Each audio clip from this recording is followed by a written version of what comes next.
பஞ்சபூதம் சொல்றோம் இல்லைங்களா, இந்த எனர்ஜி லெவல் அந்த இடத்துல பேலன்ஸா இருந்துச்சு அப்படின்னா அந்த இடம் வாஸ்துவோட இருக்குன்னு அர்த்தம். அவ்வளவுதாங்க. ரைட்டுங்களா?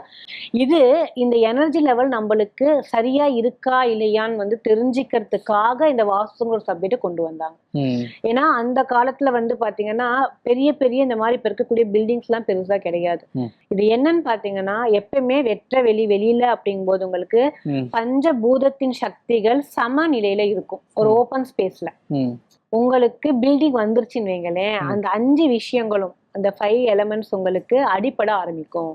இம்பேலன்ஸ் ஆகும். ரைட்டுங்களா? பேலன்ஸ் இருக்காது. ஏன்னா ஒரு வேக்கண்டான ஒரு பிளேஸ்ல 5 விதமான சக்திகளும் அதுக்குள்ள கூடுங்க. அந்த இடத்துல நீங்க ஒரு வெயிட்டான ஒரு விஷயத்த கொண்டு வந்து வச்சிடுறீங்க. அப்ப அத நம்ம பில்டிங் அமைக்கிறோம். அந்த இடத்துல இம்பேலன்ஸ் ஆகுங்க. இந்த இம்பேலன்ஸ கரெக்டா கொண்டு வரதாங்க இந்த வாஸ்து அப்படின்னு சொல்றோம். அப்ப கட்டாயமா ஒரு பிளெயினா இருக்கக்கூடிய ஒரு பூமிகளுக்கு வாஸ்து தேவையே இல்லை.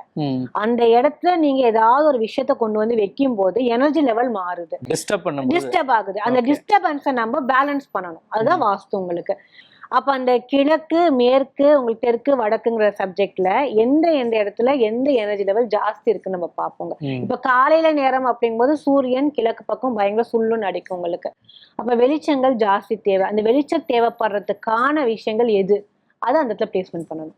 உயிரற்ற விஷயங்கள் சாயந்தரத்துக்கு மேல என்ன மாதிரி சப்ஜெக்ட் பண்றோமோ அது சாயந்தரம் பண்ணிக்கலாம்.